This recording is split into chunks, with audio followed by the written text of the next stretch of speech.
Hello everyone, welcome back to my channel. मु तितनी आपण मानक आ एक नवे स्वागत करछि। आज हम देखिबा बहुत सुंदर अपराजिता गछ। अपराजिता गछ संपूर्ण परमानेंट गछ।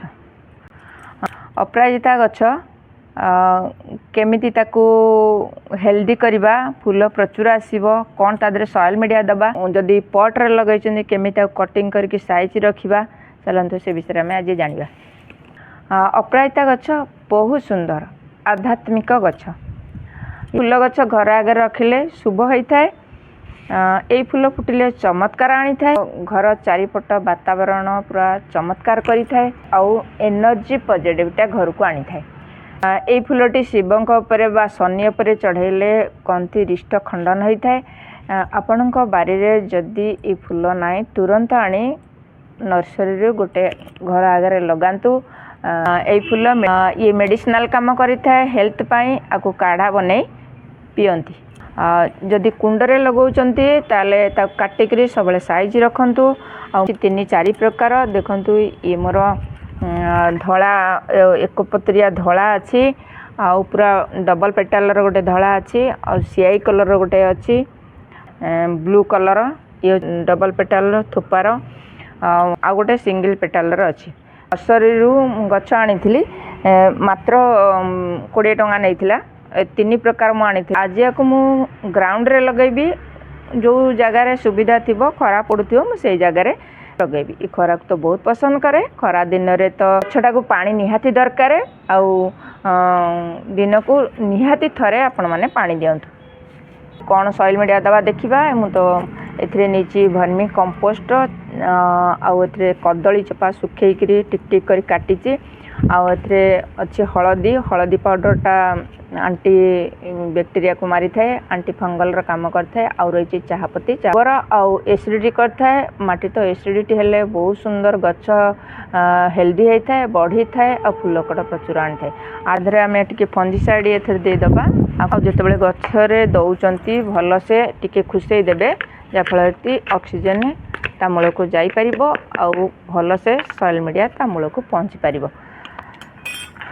चलते आम भल से आपको मिक्स करी नबा। आउ जदि ग्राउंड रे लगाउचंती निहाती 3 मासरे थरे दियंतु। आउ जदि पॉट रे एमती लगैचंती ताहले निहाती मासकरे थरे दियंतु। जाइकरी भल से फूल फुटिबो आउ ग्रोथ मध्य भल करिवो।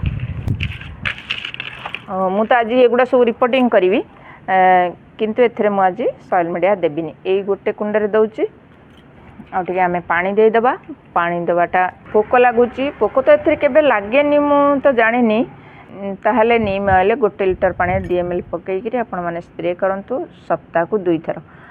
जे पर्यंत पोक जाइनी से पर्यंत आपण माने स्प्रे करंतु। देखिबा सेपटरे जो गछ उडा सब अच्छी हम टे देखि आसीबा। रे लगे देथिली आर गोटे रड पोतीची। आ से रड रे देखंतु केते सारा ये बढ़ी गलानी। आमे आकु कटिंग करिवा। बारी रे सब गछ लगेला बेले को बण भलिया हे जाउची, जाफले कि साप को डर माडुची।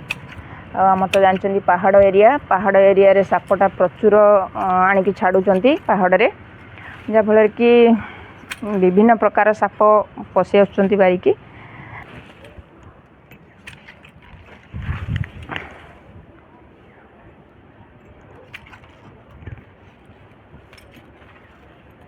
पूरा साइज हो गला गछटा।